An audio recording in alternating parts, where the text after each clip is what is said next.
Crazy, crazy, crazy. Stop everything. Pay attention. If you're driving, pull over.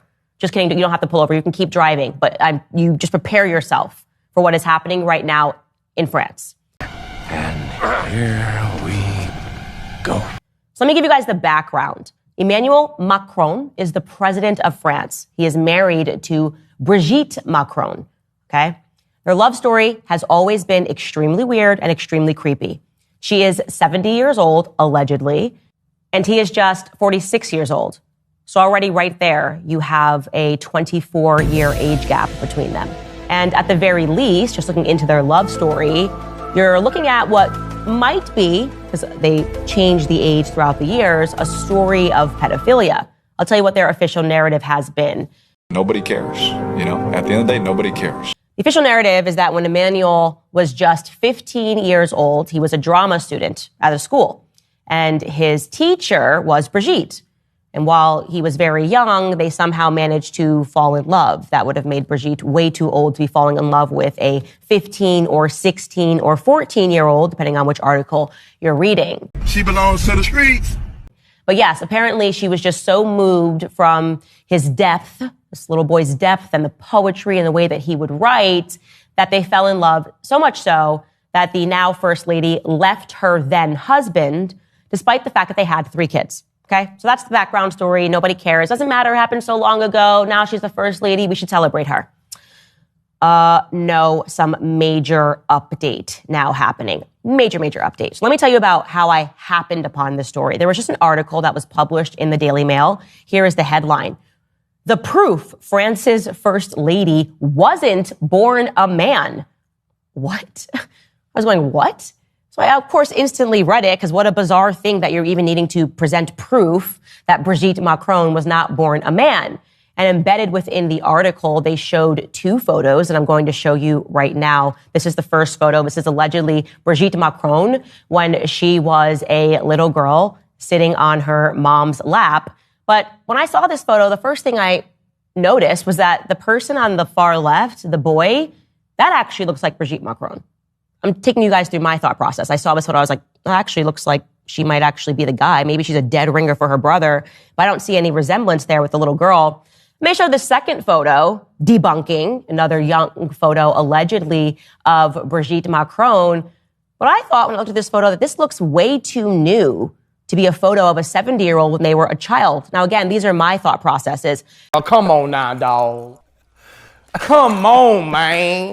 When I then read the article, there was no debunking whatsoever. They just were calling people that were saying otherwise far right, all the typical buzzwords, far right, conspiracy theorists, racist, sexist, it's homophobic, it's anti-Semitism. Just the thing that we are all now able to immediately look through. These names don't mean anything anymore. And that just makes me want to look further into the alleged theory. And I did. And holy smokes. So the quote unquote conspiracy theory is actually a 3-year thorough investigation that was conducted by journalists that were working with genealogists.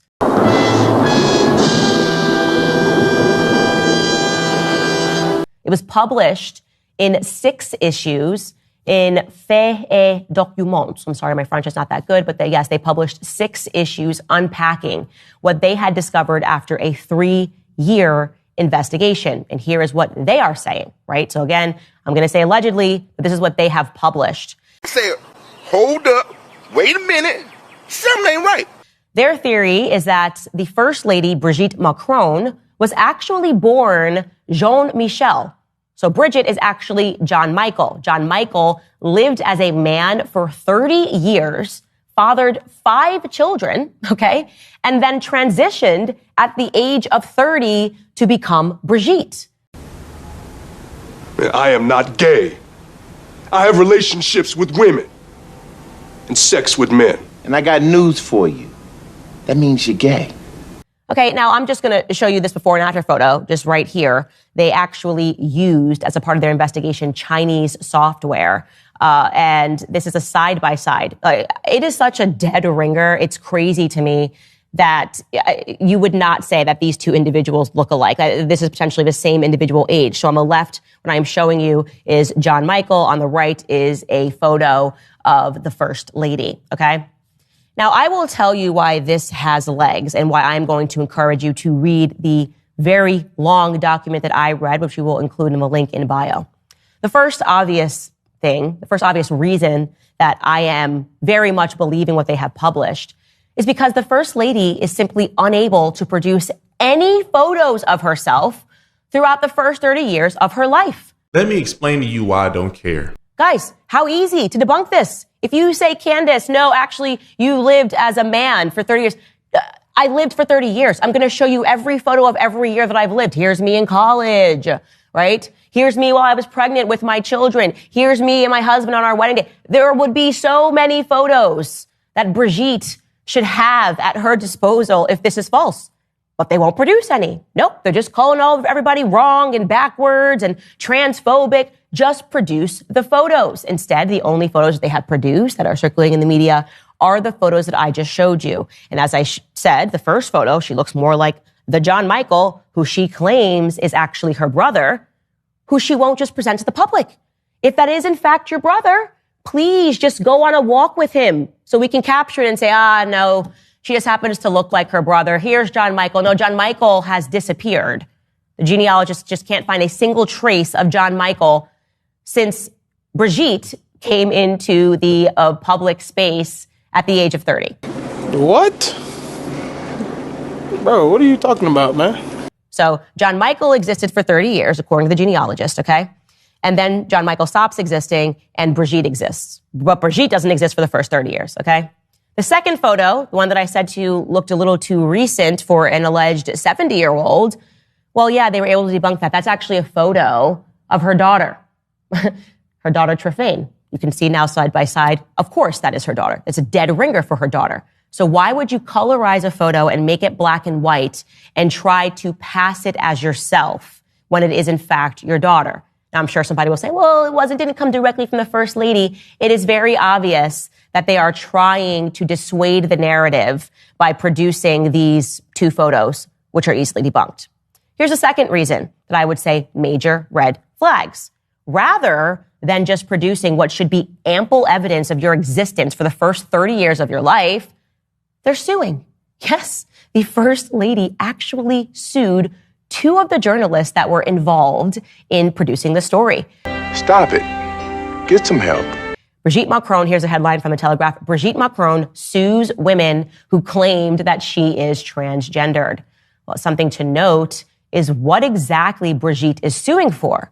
She's suing them for violation of privacy and fundamental personal rights, plus illicit use of her image.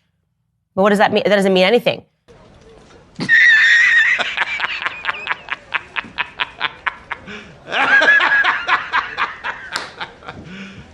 You serious? Like, why don't you say you completely lied and I can prove it and I'm going to ruin your entire lives, which you would just have to show, again, pictures of your first 30 years of life. But no, this is really just a tactic to pretend as if these journalists didn't produce concrete proof to substantiate their claims. Now, the two journalists being sued, by the way, are Amandine Roy and Natasha Ray, and they were eventually punished with symbolic fines for, I guess, invading the privacy of the First Lady. It's going to get even crazier, though, because journalists that worked on this case were also threatened. They sent the police to threaten them while they were conducting research. Natasha Ray, the woman that was punished with a symbolic fine, as she was conducting research, she reached out to somebody to ask some questions about the First Lady's upbringing, the first 30 years of the First Lady's life. And then what happened as she was examining these inconsistencies in the story was the police burst into her home on July 13th, 2021. They then took her into custody without being summoned on the pretext of a complaint that was filed by one of the individuals that she had reached out to, Catherine Audoy. She was then released after 5 hours of tough interrogation with a lesson. And you shouldn't be doing this. They tried to humiliate her. They tried to threaten her. And of course, this only made the public even more interested in the story. She was also asked to produce a list of journalists with whom she had been in contact with. The police also seized her phone. That is not normal. None of this should be happening in a story that, again, would be so easy to debunk. They similarly arrested a man named Eric Verhey, another journalist working on the story, similarly had no charges. They just wanted to question him.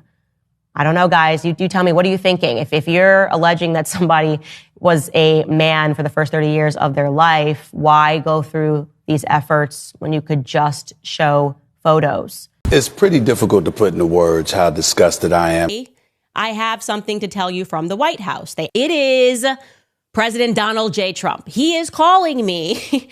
And in true President Trump fashion, he jumps right into the narrative. We're not, hey, how you doing? He just jumps right into the narrative of exactly how this went down. I am literally, it is hard to catch my breath to comprehend that 4 days ago, I'm ending a series about Brigitte Macron. Sensational. And now I'm speaking to the President of the United States. And the topic of conversation, no matter which way you want to slice it, it's about Macron's wife's penis. I mean, there's no other way to say it, right?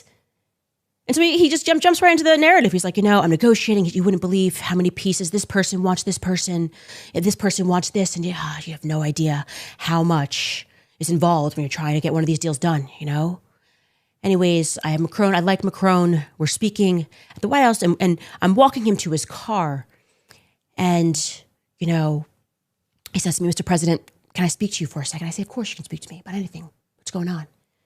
And he tells me that there's Secret Service all around them. There's SUVs. They're encircled. And Macron wants to have a little sidebar. And then Macron says to him, Mr. President, do you know Candace Owens? Stop the cap. Stop the cap right now. And I say, yes, of course I know Candace Owens. What's going on? And then the president says to me, you must be a very powerful person, Candace. We're talking about the president of France taking me aside to talk about your podcast. And then continues his narrative and he tells me that Emmanuel Macron is requesting to his face that I stop speaking about his wife. And one of the things Trump said is he tells me, she's old and this is really, really impacting her. And I'm listening. And he's, in one of Trump monologues, he's very funny. And then he said, I saw her, Candace, I saw her up close and she looks like a woman to me. I had dinner with her at the top of the Eiffel Tower. And I explained to him that she has had this amazing doctor who specializes in transgenderism surgeries or feminization procedures. I'm talking to the President of the United States about this, guys. This is crazy. This is wacky. Keep telling yourself that, darling. But I'm just giving it as good as I get. I'm just trying to get him to understand the truth. And then I explained to him why I don't feel so great about this request, because that's the more important part. You are requesting that I really, and despite your reasoning, which is very sound, that I stop telling the truth. And I said to Trump, and I will be honest, that at that moment I realized that one day this is going to go into my autobiography. And so I got to say something funny. And I said to him, respectfully, Mr. President, it's not my fault that he married someone with a penis. And I got news for you. That means you're gay. He then tells me, we're really close to getting this thing done. He tells me again, Macron's been really good to me. He's been very easy to work with us. He's been a good person. He just wants me to get this one thing done. And then he throws in the art of the deal type stuff. He starts complimenting me. He said, Melania loves you. She says you're so beautiful. She thinks you're so beautiful. I said, thank you, Mr. President. Thank you, Mr. President. Compliments will get you everywhere in life is my mentality here. And then I say to him what I've agreed to already in the back of my head. I say, look, I'm happy to do this for the short. Obviously, I don't want to have on my conscience that less Christian men could have died in the East if I just shut up about something. But I'm very clear to him that this is going to be short term, and that I fully expect that in a few months I will be able to speak about this. And this is the point of the conversation where it actually gets quite interesting, because What's that smell in this room? Didn't you notice it, Brick? Didn't you notice a powerful and obnoxious odor of mendacity in this room? Says yes, and I am now adding to you what I sensed. He was about to commit to that, but then it felt to me like someone in the background was like, no, we need this conversation to stop altogether. And then he doesn't say no or yes, but he just says, that he really needs to work with Macron long term, and they have this long working relationship. And I was very clear, this is not long term for me. Like, if you're close to this deal, ink it, let's get it done. And then he sort of offers at the end, he says, hey, maybe I can come on your podcast one day. Oh, come on now, dog. Come on, man. I'm great for ratings. You're so Trumpian to give yourself a compliment. So I gave him the Trump right back. He's right, And I say respectfully, Mr. President, I'm apparently good for ratings too, because you've got a leader of a country, the president of the country, asking you to ask me to do a favor. So